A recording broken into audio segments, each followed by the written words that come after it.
What's going on, guys? It's the Filthy Casual, back with another Diablo 3 video. Today I'm going to show you how to get as many ancient pieces as possible, as well as get as many primals along the way. Now it's the Season of Nightmares, so you want to get those ancient pieces to activate your Legacy of Nightmares bonus, but hey, even if you're playing a set, they are pretty important. You can get higher stats on them, and also you can augment them, so they're pretty nice to get. You want to fill your entire build out with ancients, whether you're a casual player or someone who takes this game pretty seriously, you need to get them. So I thought a quick guide might be helpful. Now before we jump into it, I'm just going to set a like goal of 6 likes today. I also want to say welcome to anybody who's new to the channel. If you haven't already hit that button, hit the subscribe button below. So starting off, we need to find as many items as possible.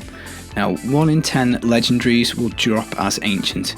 So when you kill stuff, items will drop from the ground. The game will decide, depending on your difficulty level and depending on RNGs, as to whether it's going to be a legendary or not. And if the game does decide it's a legendary, well, 1 in 10 of them will drop as ancient, have the higher stats that we talked about, and also activate your Legacy of Nightmares bonus. Now the same is true for primals. You do have to clear GR 70 first, and you have to do that solo. But once you have done it, then great, primals can drop. The bad news is that primals are pretty rare, and most people in the community seem to think it's about 1 in 400. So even if you want a specific piece as primal, it is going to take 400 goes at finding it on average to find it. Now with good RNG, you'll find it very quickly.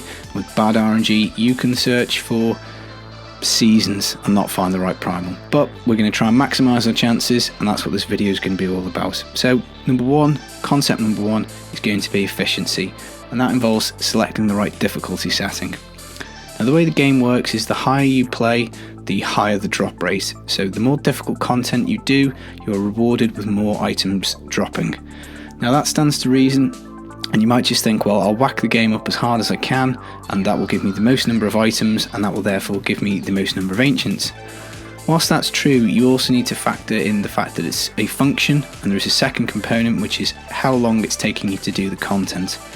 So by way of example, let's say you do GR 70 and you get on average 7 legendary drops at the end of your 70.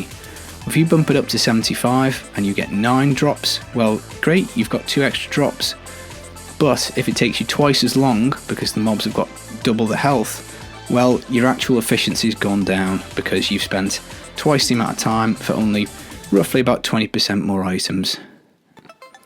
Now this game's been out a while, and people who play it a lot more than me, got a lot more experience than I have come with a golden figure of about 3 minutes to do a GR. Now that will give you the most number of drops per hour when playing the game. It'll also give you the most number of blood shards per hour, and a little bit more on those later. So basically, if you're doing a GR and you're finishing it in say under 2 minutes 30, then I think you need to turn the difficulty up, and if it's taking you more than 3 minutes 30, then you probably need to turn the difficulty down. Now obviously it's going to be an average. Sometimes you might get a crappy layout or a really good layout with a load of pylons, but just keep it in mind, you want to be hitting that 3 minute mark kind of either way. Now in terms of normal rifts, so getting your keys, I tend to allow 3 to 4 minutes for those for a couple of reasons. 1, you've got to stop to pick up items, and 2, the layouts just aren't as good, density's not as good, and you might have to go off chasing a goblin or whatever it is. So about 3 to 4 minutes I think for getting your keys. Now by all means, some classes will do this much quicker, but you know, provided you've got a build that's hitting that 3-4 minute mark for that, then I think that's probably okay. And if you're doing bounties, then I think 15 minutes is around about the mark, so 10 to 15 minutes probably. Again, this fluctuates quite a lot because some of the bounties are awful. You've got to get to level 2 of something and then kill all the mobs, and some of them are really easy. But if I'm spending more than 15 minutes doing it, then I probably need to turn the difficulty down. You know, again, you just got to use a bit of common sense and try and get through things as quickly as you can whilst playing at the highest difficulty you can. So it's balancing those two factors really. Now as a bonus tip, I'd also recommend just doing one thing at a time, so single handling basically. So either just do rifts, or just do greater rifts, or just do bounties, and split your play sessions up into like half an hour or an hour, because what you don't want to be doing is flicking between builds, maybe getting a little muddled up, maybe playing a bit of this and a bit of that. You'll just find it much better from an efficiency point of view if you get into your groove with your build and you just stick at it for maybe half an hour, whatever it is. But yeah, that's what I tend to do one thing at a time really. So playing at this 3 minute efficiency level gives us the most number of items in total, but we're completely at the mercy of RNGs. We don't know what we're going to get. We might get ancient Templar relics, we might get ancient amulets that are no good, we might get awful stats on stuff. So we kind of need to be a bit more specific, and that takes us to topic 2, which is how to get specific item classes and spending our resources. Now, one of the mats that you're going to get from doing your rifts is going to be blood shards. You can roll these at Kadalas for a guaranteed item of a certain class. So you can go for gloves, helms, chest pieces. You can even roll weapons and rings, amulets, anything in the game really you can get there, unless it's only a craftable item. Now, what I would say about blood shards is it's guaranteed that it's going to be yellow or a blue, and it's about 1 in 10 it's going to be legendary. Now again, out of those legendaries, 1 in 10 is going to be ancient, and 1 in 400 is going to be primal. So if you're looking for a specific piece, you need to work out how many pieces there are in the loot pool, and that'll give you your rough chances of hitting it. So let's say you've got 10 helms in the pool for a particular class. 1 in 10 is going to be the legendary, 1 in 10 is going to be the correct legendary, so that's 100 to 1, and then 1 in 10 of those is going to be ancient, so that's 1,000 to 1 that you'll hit it. Now obviously you will be rolling multiple times at Kadala, but it's still not particularly great. Now fortunately we can spend a different type of material to improve these odds considerably, and that's a DB or a Death's Breath. Now these are very important, very powerful early game, and 6 out of the 7 classes have got access to use the Sages set while still getting a 6-piece bonus. Now with the Sages set you'll get double DBs when you kill elites and champ packs. This is absolutely amazing for higher difficulties because you will just get absolutely loads of DBs. Now you can also get them from bounties, you can also get them from killing goblins, but 265 with the Sages set change, you probably want to be getting onto this. So even if you're playing Necro, I'd recommend rolling an alt and going for either a Witch Doctor or a Wizard, and basically getting your Sage set and getting some DBs that way. Now you still need to bear in mind the efficiency when looking for DB farming. So it might be the case that you get more DBs per hour playing on T14 or T15 than you do T16, but obviously that will depend on your power level and how much time you've put into the game. Now you also definitely want to be taking Nemesis braces when DB farming, because this will just give you more DBs because you get more elites and more champ packs. Now the DBs will allow you to upgrade rare items in the cube, so you can take something over, stick it in the cube, and it will give you a guaranteed legendary. So if you want gloves, you just stick in a pair of gloves, or a helm, you stick in a helm, upgrade it, and you do get a legendary. So 1 in 10 is going to be ancient. So going back to our example of helms, let's say there's 10 in the pool. Well, 1 in 10 is ancient, and 1 in 10 is the correct one, so it's going to be about 100 to 1. Now that's much better than blood shards, but it's still pretty inaccurate. So we're obviously going to have to move on to number 3, which is getting a specific item as a legendary. Now just as a bonus tip before we get going, what I would say is that there are craftable items in the game. Now some LON builds are not particularly fussy about what's in what slot, so go to the blacksmith, have a look around. Is there something you can craft for a slot? Because you'll use some bounty mats to do this, but it'll be 1 in 10 will drop as ancient, so that's much better than say 100 to 1. So if you're not particularly that bothered, you can always craft, but I suppose it's not too much better than just rolling for stuff at Kadala and taking the first ancient that you get. But things like Reaper's Wraps, obviously they're very powerful for the Necro, so craft those as many times until it takes you to get an ancient.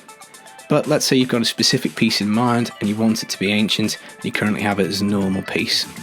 So obviously in your stash you're going to have an inferior piece, and this is the piece that we're going to use. We're going to take it to the cube, we're going to stick it in there, and we're going to reforge the legendary. Now what this means is the game will drop it as a fresh item, so it will completely redo the stats, and it will completely redo whether it drops as ancient or not. So again, 1 in 10 chance it's going to drop as ancient, 1 in 400 it's going to drop as a primal, but you never know your luck, you'll just have to see what you get. But at least you're getting that exact item. And when it pops out, you're going to have a look at it. If it's an upgrade on what you've got, you're going to swap them around, and then you're going to reforge what was the original item, and there's now the inferior one. Now what you do need to bear in mind is that sometimes you want cooldown on some builds and sometimes you don't, so you might want to have multiple backups essentially, just to make sure that you've got setups with area damage, cooldown, crit, whatever it is that you need. You can always have a crap one essentially to re-roll. Now given this is the best way to get an ancient item to drop because it's a 1 in 10 chance, obviously these mats are quite hard to come by and you're going to have to do something special to get them. Now there are 2 ways really. Way number 1 is to run bounties. Now if you're not a solo player, you want to get onto split farm bounties, whereby you split up the bounties between you and you do it in much less time. Once you've done your bounties, you then open up your cache and you have to do all the different acts to get all the different bounty mats. Now if you are solo, you're going to have to make yourself a bounty build. So what I'd recommend is that you avoid Ingeome, because you can't always guarantee that there are going to be elites around to proc it. I'd also avoid gold wrap, because you need to stack toughness, because you're going to have to fight bosses and you don't want to have to port back to town to swap your gear. So if you're relying on gold wrap for your toughness, Diablo or Malthael will probably flatten you, because there isn't going to be the gold for you to get your toughness up. So again, you're going to have a build that's probably properly set up. So if it's Necro, I'm thinking Stuart's Greaves, I'm thinking Lost Time and Fueled by Death, anything that'll get my move speed higher. Now you also need to bear in mind efficiency, so you need to be doing a complete set of bounties, as we said, in about 10 or 15 minutes. If it's taking any more time than that, you might want to either change your build or change the difficulty. But, you know, it is what it is. This season for Lon, we're all going to have to do some bounties, I guess.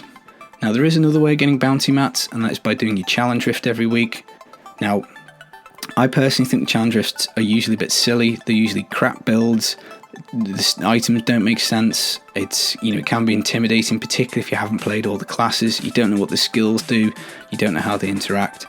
Now, I've followed 2 people who put up challenge videos every week. And what I do is I'll watch it whilst I'm eating my breakfast or whatever it is, and I'll get a little heads up on whether it's going to be an easy one or a hard one, and have a little scope of the layout of the map just whilst I'm doing something else, so that when I log on I can blast it out. So the 2 people I recommend are Bannock13 for the US servers. He's an Australian, he's quite funny, does some good videos on movies as well as some Diablo builds from time to time, so check him out. And if you're on the EU servers, Mnemonic does a really good job of explaining everything in a lot of detail. So, if you're a new player in particular, he does go through every item and let you know whether it's useful or not. And again, it's just an easy way of getting some mats. Now, once you open your bounty bag, you're going to get 15 bounty mats from doing your challenge rift. So that's 3 rerolls. So if you don't want to do bounties, you're relying on RNGs and 3 rerolls a week.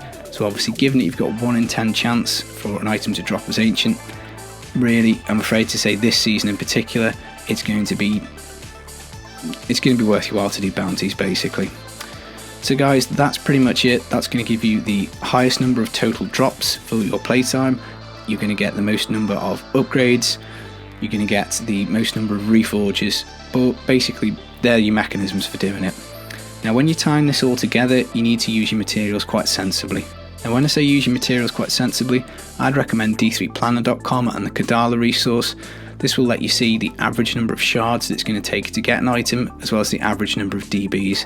If you want an ancient item, you're going to have to multiply that by 10, because roughly speaking, 1 in 10 is going to be ancient. So, if you're looking at a Necro, you want to be spending your blood shards on a Phylactery, because there's only 4 in a pool. You want to be upgrading one-handed scythes with DBs, again because there's only 4 in the pool. You don't want to be spending blood shards on weapons, you don't want to be spending blood shards on amulets, and preferably not rings. And you want to be re-rolling the items that are hardest to find, so you want to start with your amulets, your rings, that sort of thing. You don't want to be re-rolling weapons as a Necro, because there's just only 4 one-handed scythes in the pool, so it's a bit of a waste of re-roll material. You're better off doing a belt or something like that instead. So with using that website, I've also made a guide that goes through these things in a bit of detail, so I'll link that in the description, where I gear out a particular LOM build with a full worked example, so go check that out if you're interested. But other than that, guys, thanks for watching. I've been the Filthy Casual. If you could leave me a thumbs up, that'd be absolutely brilliant, and I will see you out there in Sanctuary. Peace.